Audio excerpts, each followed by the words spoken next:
this for themselves and the higher earnings that follow from that, but without any compromise on standards. And I think that the points that have been made about the relevance of courses are absolutely right. But if you start setting a low limit for the number of people who can go to universities, you will inevitably, and I think I agree with much of what Ken Clarke said, you will inevitably shut out those young people. You will benefit and particularly make it easier for those young people who have parental support and are able to go. And that's not how we deal with the nature of the society. We are an increased social mobility. Okay. I think we must move on to another question, but before I do, a message for Newcastle, where we're going to be next week. If you want to come to Question Time in Newcastle next Thursday, you can see the former Home Secretary Charles Clarke, who we mentioned just a moment ago, and Eric Pickles, who's the chairman of the Conservative Party, and Ed Davey, the Liberal Democrat Foreign Affairs spokesman, 3 of the 5 panellists. And after Easter, which is quite a long way away for us, because we're off for 3 weeks for some extraordinary reason, while Parliament isn't sitting, I suppose. They go on holiday, we take a rest. Easter, on April the 23rd, we're back. We have a programme in Ealing on the 23rd of Easter. That's in London, with the Foreign Secretary David Miliband apparently going to be with us.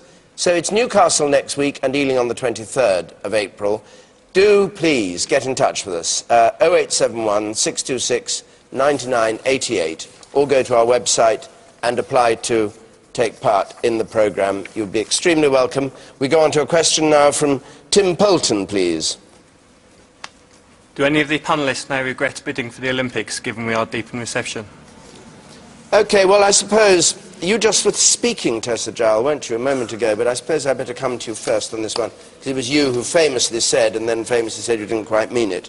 Had we known what we know now, would we have bid for the Olympics? Almost certainly not.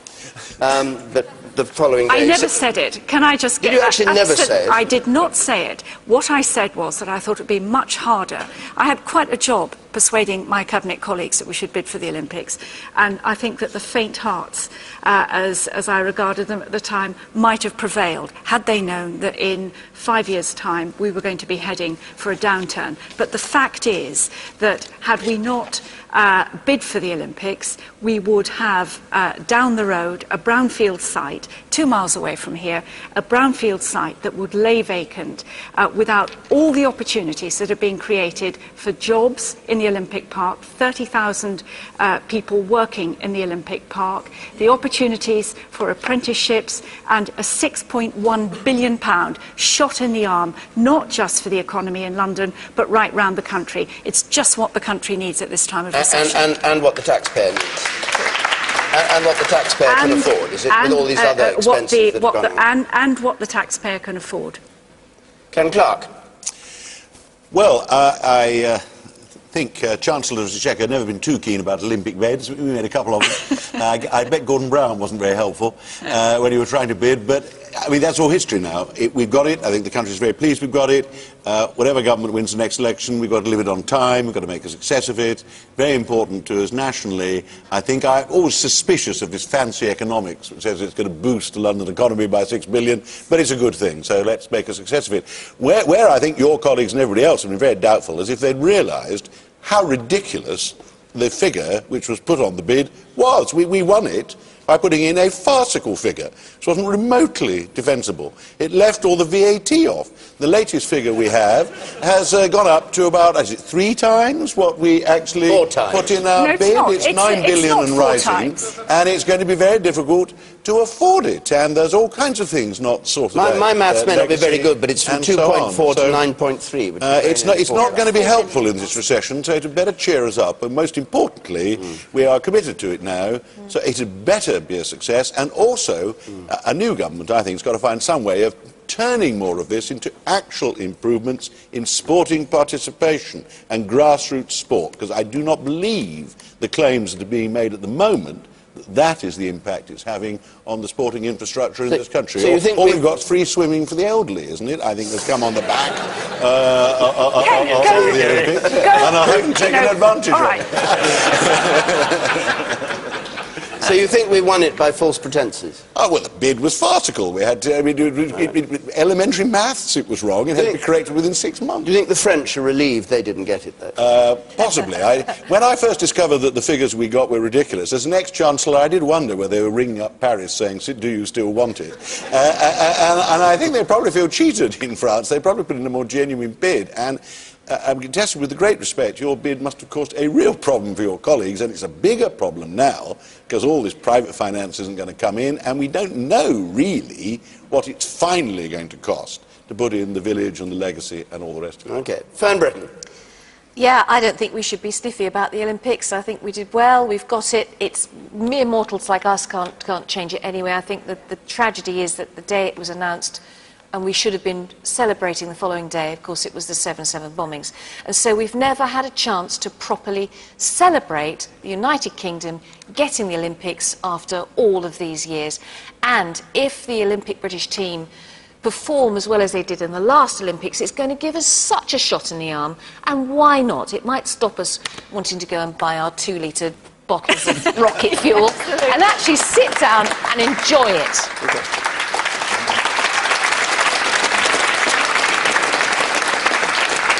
Man in the brilliantly striped tie there. Thank you for the compliment, David.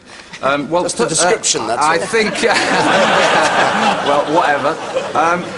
Wouldn't it be nice if wealthy individuals like the sacked banker Sir Fred the Shred Goodwin would perhaps donate some of his giant lump sum to the London Olympics, and perhaps, you know, as a kind of a quid pro quo, you could perhaps name an event after him, like the Merchant Banker's Handicap or something like that.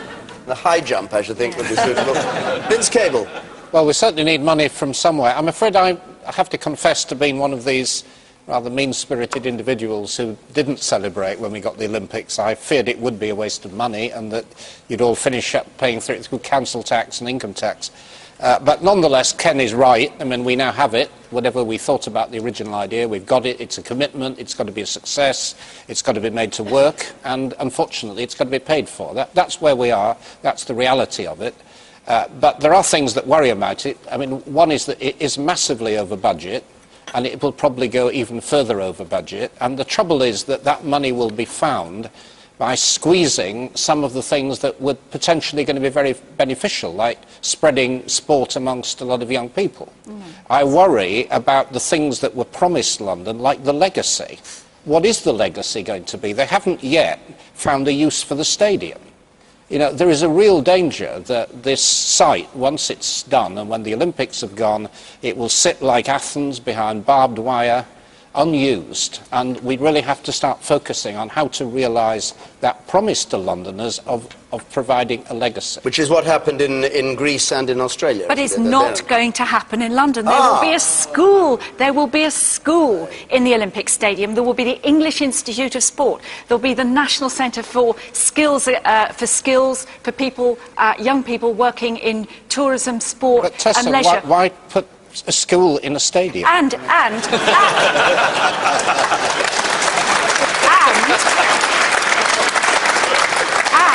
we're going to take the stadium down because an 85,000-seater stadium will be a white elephant. So it will take them down. It will be a 25,000-seater stadium. It will be a first-class Grand Prix athletic stadium. And, you know, you two curmudgeons, quite frankly, cannot go on complaining about the Olympics with the level of misinformation that you simply perpetuate. I absolutely agree with Fern, that no one thought we were going to win the right to host the Olympic Games. We're hosting the greatest sporting event in the world.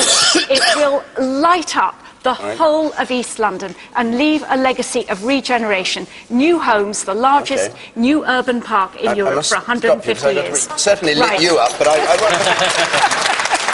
I must bring Douglas Murray. I mean, we're almost at it's a good thing in so many ways, and now we've got it, we might as well do the best that we can with it. But I have to say that, I mean, we could do in in the London Olympics with not having the kind of, I think most people agree, kind of grotesque overspend on opening and closing ceremonies and so on, where you just see your money actually go up in smoke.